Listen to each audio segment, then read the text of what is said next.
de 10, je vais mettre 1 millilitre de ma solution, de mon sérum, avec 9 millilitres de l'eau distillée.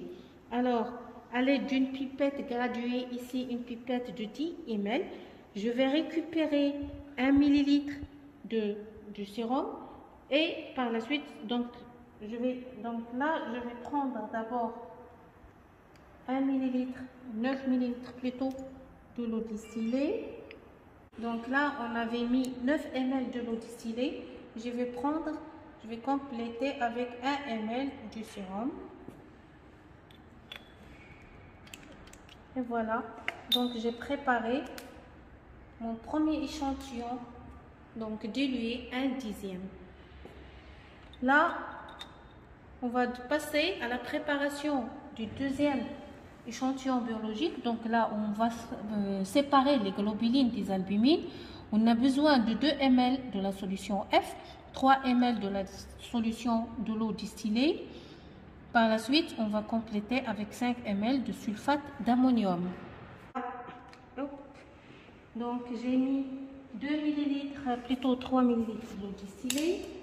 Je vais mettre ma solution, donc mon sérum, la solution F, qu'on avait nommé F. Alors, donc, je vais prendre 2 ml aussi.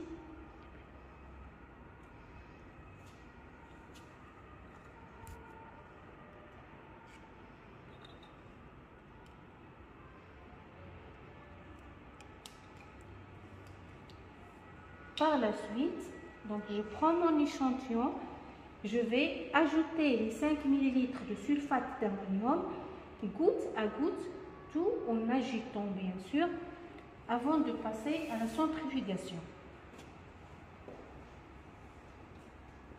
Donc là, je vais ajouter le sulfate d'ammonium en agitant sur le vortex petit à petit. Donc, voilà, je le fais petit à petit.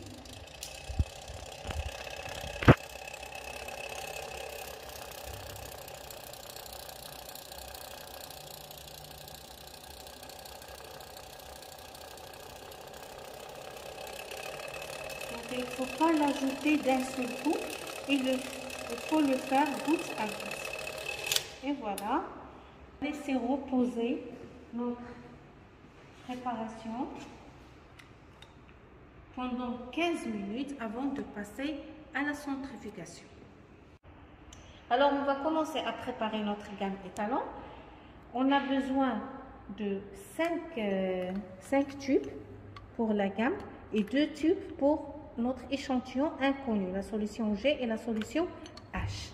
Alors, pour le premier tube de la gamme étalon, comme vous l'avez constaté, c'est 0. Donc, je ne vais pas mettre de BSA.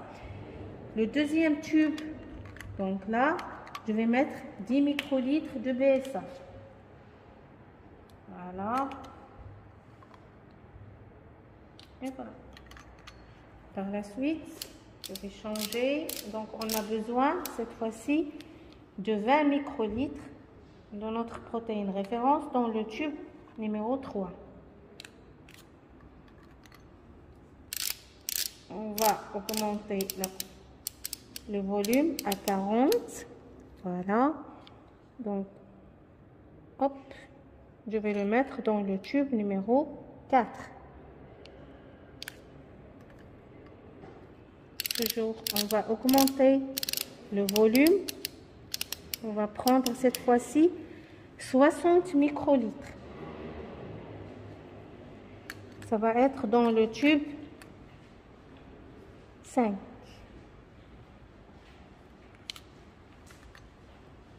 La dernière concentration, c'est 100 microlitres.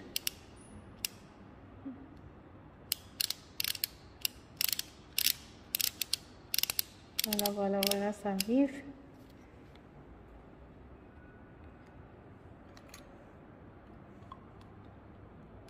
Et voilà. Comme vous l'avez constaté, je n'ai pas changé le cône parce qu'en fait, je travaille avec la même solution et des concentrations croissantes. Sinon, il fallait changer à chaque fois le cône. Maintenant, on va faire les dilutions. On va ajouter l'eau distillée. Pour le premier tube, donc c'est 0, ça veut dire que je devrais ajouter 200 microlitres de l'eau distillée.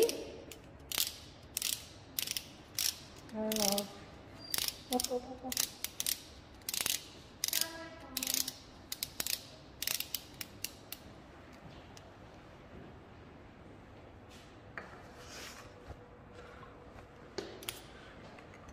Le deuxième tube où on avait mis 10 microlitres de notre échantillon, de notre sérum BSA, donc je vais ajouter 190 microlitres de l'eau distillée.